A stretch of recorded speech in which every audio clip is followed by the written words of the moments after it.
Bonjour à tous. Allez, la dernière de la journée. Moi, je suis Stéphane Mermoz de Globéo. C'est un bureau d'études que j'ai créé il y a 3 ans à Toulouse. On fait de la recherche plutôt applicative sur le suivi de l'environnement, surtout de la végétation par télédétection, et en particulier par télédétection radar. Ce travail, je l'ai fait avec Alexandre Bouvet de Globéo également, Marie Baller, qui est une étudiante brillante, qui termine sa thèse et qui va soutenir sa thèse le mois prochain. Elle a été financée par le CNES. Son directeur de thèse, c'est Pierre-Louis Frison, qui est dans la salle. Thierry Colleg, c'est notre Olivier à nous. C'est lui qui traite les données radar Sentinel-1. C'est lui qui a fait la chaîne de traitement et Saint-Tiling. Et Thuy Le Toine. Et donc je vais parler de suivi opérationnel de la déforestation à l'échelle tropicale. Alors la déforestation, c'est déjà un premier débat. Bon, je ne sais jamais quel mot mettre en français. Alors on va dire que c'est une perte de couverture forestière. Et on pourra en parler tout à l'heure si vous avez envie, mais voilà. Alors, ça c'est une slide sur le bilan des émissions globales. Alors ce que vous voyez en bas, en marron, c'est les émissions entre 1960 et 2019 annuelles de dioxyde de carbone dues au changement d'utilisation des terres. Et ça, c'est principalement dû à la déforestation et la dégradation des forêts. Voilà, donc on peut voir qu'il y a une augmentation depuis les années 2000 des émissions. On peut voir qu'il y a une certaine incertitude associée, on peut voir qu'il y a des variations qui sont dues aux aléas climatiques, à des méga-feux, etc. Et en noir, vous avez les émissions qui sont dues aux émissions de carbone voilà, liées au pétrole, etc. Donc en fait, on voit que depuis que plus on avance dans le temps et que plus la proportion de carbone émis par la déforestation, par le changement d'utilisation des terres, est faible par rapport à celui en noir. Donc, en fait, on peut se poser légitimement la question, pourquoi on va suivre la déforestation? Voilà. C'est un peu provocateur, mais on peut se poser la question. Alors ça, c'est une slide que tu avais montrée tout à l'heure, Thierry, mais je la remontre quand même. Voilà, à gauche, on a les sources de carbone, à droite, on a les puits de carbone. Et donc, ce qu'on observe, c'est que les plus grosses incertitudes liées aux sources et aux puits de carbone, elles sont liées au changement d'utilisation des terres. Donc à gauche, la déforestation, et à droite, la repousse en fait, des forêts. Voilà, tout ça, c'est issu du Global Carbon Budget 2020. Voilà, donc on pense de toute façon que voilà, c'est quand même un levier d'action important de suivre les forêts pour atténuer le changement climatique, puisque ça représente quand même 15% des émissions globales, la déforestation. Voilà, donc il y a des programmes internationaux comme REDD+, réduction des émissions dues à la déforestation et à la dégradation des forêts, qui permettent, par exemple, donc dans ce cas-là, de rétribuer les pays financièrement s'ils arrivent à prouver qu'ils ont diminué leur déforestation, leur taux de déforestation. Mais bien sûr, il n'y a pas que les aspects carbone, comme vous le savez.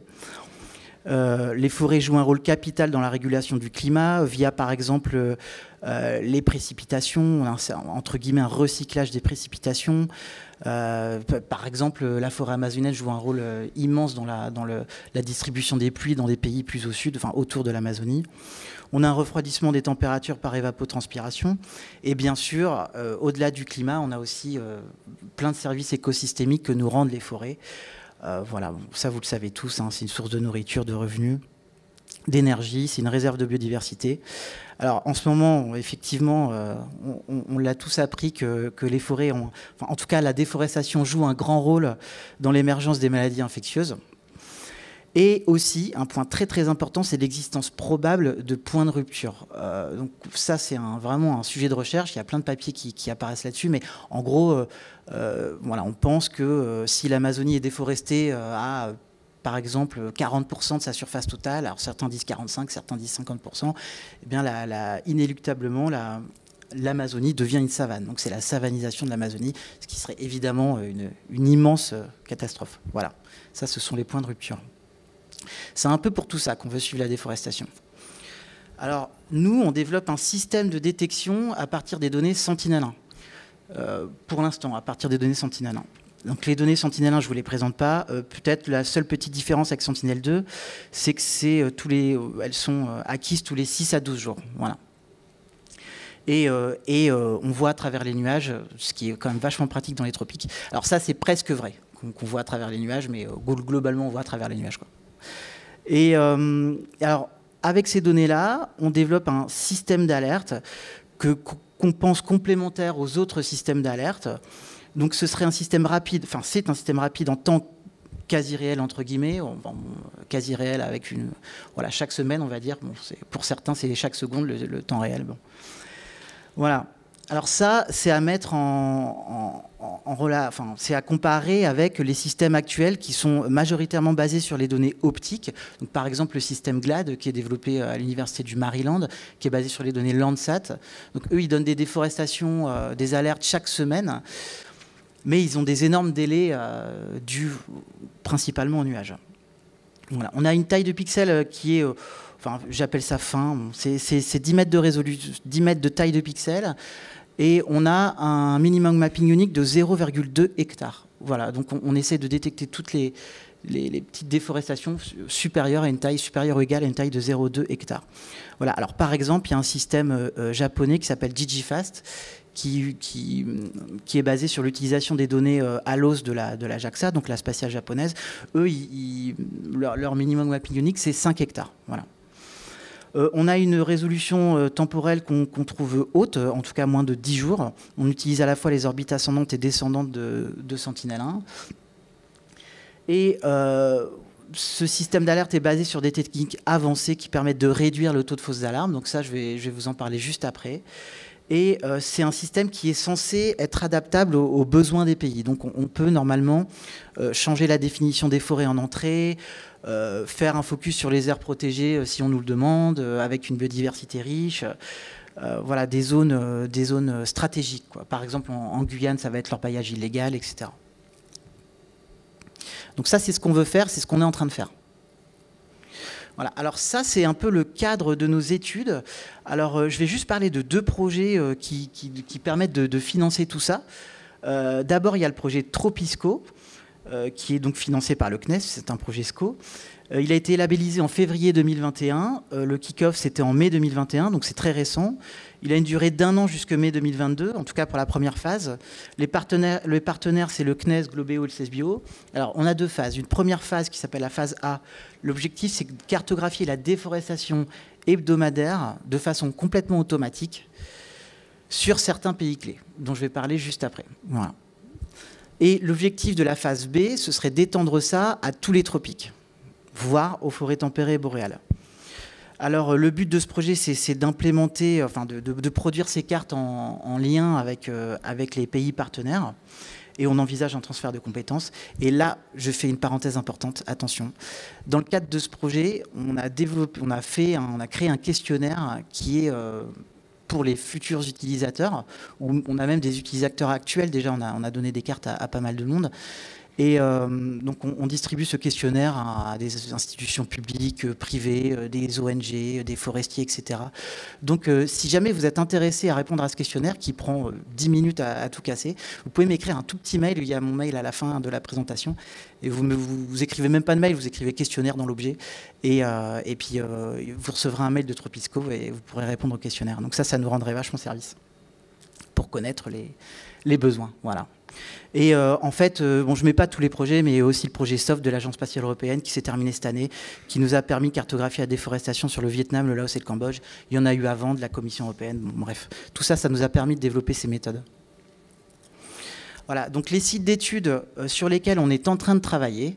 Alors, on a choisi d'abord en Amérique du Sud la Guyane, le Suriname et le Guyana.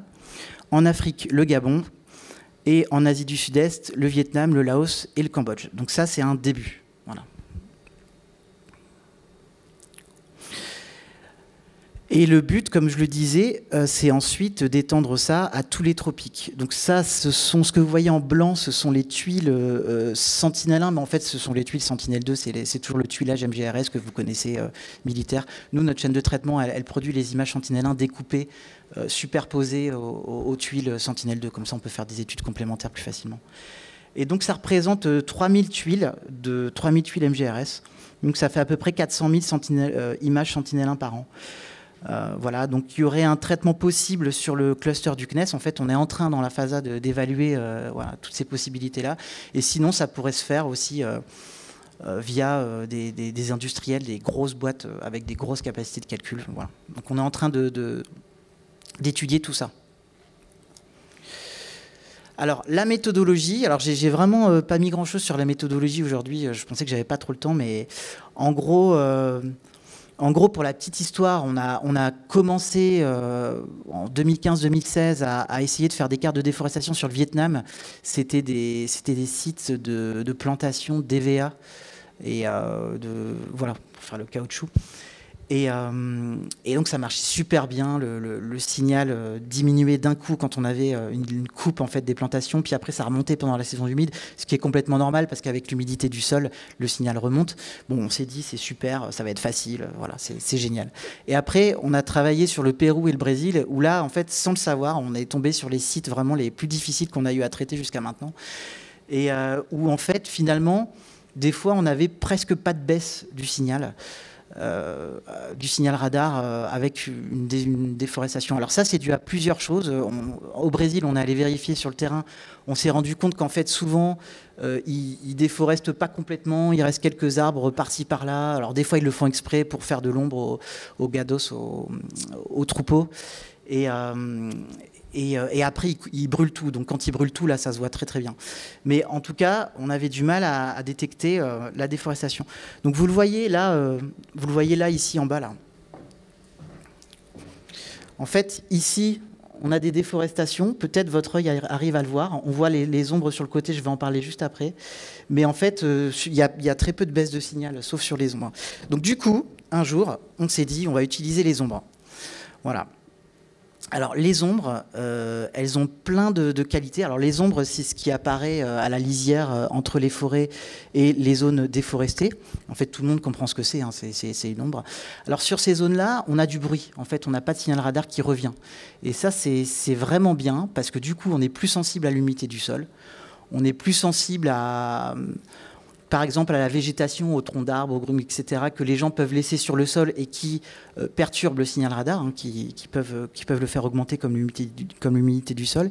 Et aussi, ça, c'est assez stable dans le temps. C'est-à-dire que, c'est logique, hein, ça fait du sens, ça reste très bas, très longtemps. Voilà. Donc c'est très facile à détecter, en fait. Donc on s'est dit, on va d'abord détecter les ombres, et une fois qu'on a détecté les ombres, on va faire une recherche de baisse du signal un peu plus grossière autour de l'ombre. Voilà. Et à la fin, c'est ça la technique. On merge voilà, les ombres et les zones déforestées autour qu'on trouve, mais qui doivent toucher les ombres, qui sont autour des ombres. Voilà. Donc ça, c'est la technique. Donc d'abord les ombres, et ensuite une reconstruction des zones déforestées autour des ombres. Et on utilise les deux orbites ascendantes et descendantes.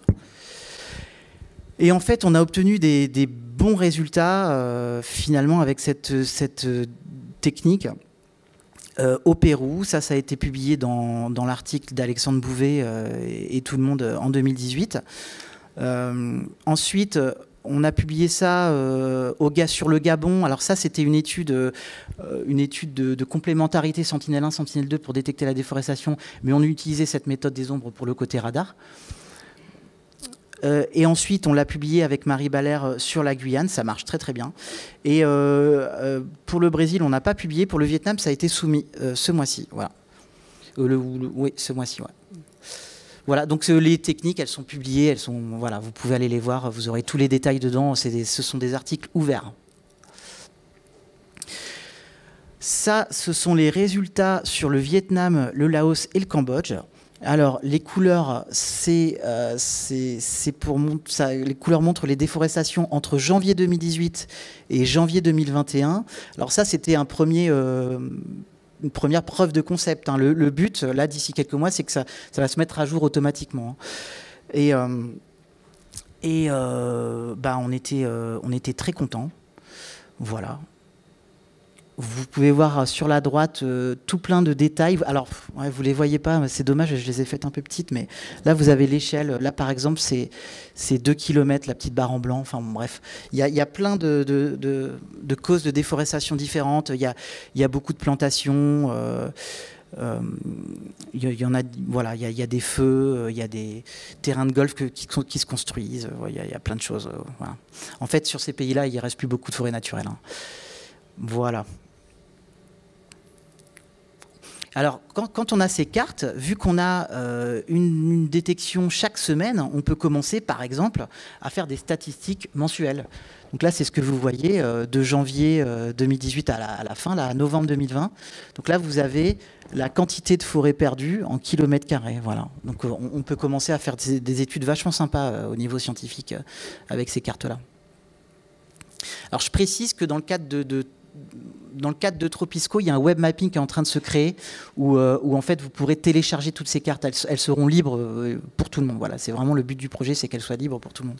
Donc le but du questionnaire dont je parlais tout à l'heure, c'est justement pour nous dire s'il y a un pays qui vous intéresse, où sont vos sites d'études. Ça peut même être aussi en France. Alors ça, c'est un petit zoom à la frontière au nord du Laos et du Vietnam. C'est un endroit que je trouve intéressant parce que en fait, on voit des grands contrastes. Hein. Vous voyez la déforestation à l'ouest au Laos et beaucoup moins au Vietnam. Et en fait, c'est une image, c'est une illustration qui montre vraiment les déplacements transfrontaliers très importants des pressions exercées sur les forêts du Vietnam vers le Laos, vers le Cambodge. Voilà, c'est vraiment une exportation de la déforestation. Et du coup, en fait, le Vietnam qui replante beaucoup, mais qui replante voilà, des plantations, est considéré comme un pays qui reforeste, en fait, finalement. Alors que voilà, la plupart des camions qui traversent la frontière, ce sont des camions vietnamiens. Ils ramènent le bois au Vietnam, ils en font des produits manufacturés, ils l'exportent. Voilà, c'est comme ça que ça se passe. Donc là, vous voyez un petit peu de cette histoire dans cette image. Et ça, c'est une image qui montre qu'on trouve qu'au Cambodge, la moitié de la déforestation entre 2018 et 2020 est située dans les aires protégées. Alors ici, les aires protégées, elles sont en blanc hachuré. Alors c'est pas une trouvaille, hein, on le savait déjà, mais en tout cas, on l'observe bien avec notre système. Je dis que c'est pas une trouvaille parce que ça, c'est quelque chose qu'on peut voir avec les années, avec Global Forest Watch, on le voit. Je veux dire, on n'a pas besoin d'une détection chaque semaine pour avoir ce résultat. Mais quand même, je le souligne.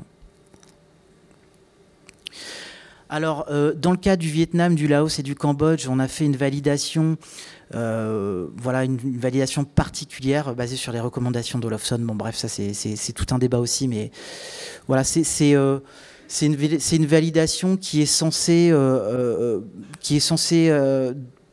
proposer des meilleures estimations des surfaces déforestées. Voilà, en gros, ça dit qu'on ne peut pas compter le nombre de pixels pour calculer la surface déforestée, il y a trop d'imprécisions dans les cartes et que donc on va essayer de calculer des matrices de confusion où on enlève un certain biais lié aux erreurs de cartes et aussi lié au fait qu'on a une classe de déforestation qui est beaucoup plus petite que la classe de forêt intacte quand on calcule une matrice de confusion. Donc voilà, ce sont des méthodes qui permettent de corriger un peu ces effets-là. On peut en parler de toute façon si vous voulez ensuite. Alors pour valider, alors on travaille avec les Vietnamiens sur ce coup-là, mais malheureusement il y a le Covid, donc au Vietnam ça a été assez drastique, ils ne pouvaient pas sortir de chez eux pendant pas mal de temps, donc on n'a pas eu de données terrain cette fois-ci avec eux. Donc on a utilisé ce qui est pas du tout choquant, hein, des mosaïques planètes, voilà, qui sont biannuelles. Voilà, là c'est un exemple de juin à novembre 2019, vous les voyez sur la droite là. Donc vous voyez un composite RGB et le NDVI, elles sont gratuites. Il y a même des synthèses mensuelles. Ils ont aussi leur olivier là-bas aux États-Unis. Et donc on a utilisé ces données-là qui sont à 5 mètres de résolution, donc qui ont une meilleure résolution que nos cartes à nous, donc c'est complètement justifié, elles sont de qualité correcte, moi je trouve, donc c'est complètement justifié d'utiliser ces cartes-là. Voilà, on a utilisé un sampling design avec un tirage aléatoire, comme vous le voyez à gauche sur tout le pays, voilà, c'est tout un protocole. Alors, en haut à gauche, vous avez la matrice de confusion classique. Bon, je ne vais pas rentrer dans les détails, hein, on va regarder les résultats directement. En bas à droite, c'est la matrice corrigée, entre guillemets, avec la matrice de Olofsson, voilà, qui est exprimée en termes de proportion de surface estimée. Voilà. Et c'est ça qu'on utilise pour estimer en fait, les surfaces déforestées. Alors, ce qu'il faut retenir, c'est qu'avec cette validation, En termes de précision utilisateur, elle était très bien. On avait 95% de précision utilisateur pour la déforestation et 99% pour la forêt intacte. Et pour la précision producteur, on a obtenu 89-90% pour la déforestation. Voilà, et 99-100% pour la forêt intacte. On a estimé les aires déforestées, voilà, de 23 437 km² avec une incertitude de plus ou moins 2000 km². Voilà, donc nous on avait cartographié 22 000 km², donc en fait on a une différence de 1215 km² entre ce qu'on appelle le pixel counting, le fait de compter les pixels dans la carte pour estimer ces surfaces, et la méthode de Lawson. Voilà, alors les limitations, il y en a plein. Je les ai même pas toutes mises d'ailleurs, donc on peut en discuter si vous voulez. D'ailleurs, les gens voilà, viennent souvent nous voir pour nous dire bon, alors là, alors il y a aucun souci, on peut en parler. J'en ai mis quelques-uns qui m'embêtent, moi. Bon, pour l'instant, c'est limité aux forêts denses, c'est-à-dire qu'on démarre de forêts avec une couverture forestière estimée à plus de 50%. Voilà, donc typiquement, si quelqu'un est intéressé à travailler sur les savanes, bon bah faut laisser tomber tout de suite, ça marche pas quoi. Voilà. C'est limité à une hauteur d'arbre de 15 mètres, c'est-à-dire que ça fonctionne pour les arbres de plus de 15 mètres. Alors, on est sur des pistes d'amélioration de ça. On a des idées pour essayer de diminuer cette hauteur, cette limitation. Voilà, notamment parce qu'on va tester ces méthodes et les appliquer sur la France à partir de très bientôt, voilà, sur le projet Sufosat dont Milena a parlé. Et puis ça fait un bout de temps qu'on nous le demande. Il y a un minimum mapping unit de 0,2 hectares. Alors bon, ça c'est complètement subjectif, chacun a son avis là-dessus. Bon, en fait, en gros, 0,2 hectares, on a fait ce qu'on a pu, quoi. Voilà. Si on va en dessous, bon, bah, ça vaut pas le coup parce qu'on a des grandes incertitudes, c'est pas terrible, quoi. Alors, c'est vrai que 0,2 hectares, bah, ça rend très difficile la détection de la dégradation des forêts. Par exemple, la coupe sélective, on a essayé sur plusieurs pays, on avait des données, on avait tout. Bon, des fois on voit des trucs et des fois on voit rien. Alors bon, c'est pas facile, quoi. Voilà, la mortalité des arbres aussi, ça c'est très intéressant d'un point de vue scientifique. On en parle beaucoup, par exemple avec Jérôme Chave de ça. Voilà, pour l'instant, ça me paraît un peu difficile. Alors effectivement, des fois, en Amazonie, par exemple, en Guyane, un arbre va tomber, ça va faire une trouée immense. Mais bon, parfois c'est beaucoup plus difficile. La qualité des résultats dépend de la qualité des masques de forêt non forêt qu'on utilise en entrée. Voilà, je peux en rajouter d'autres, hein, les définitions des forêts. Voilà, donc, n'hésitez pas à la fin si vous avez des remarques là-dessus. Bon, voilà, pour ce qui est des limitations, c'est en cours de recherche. On essaie d'améliorer tout ça.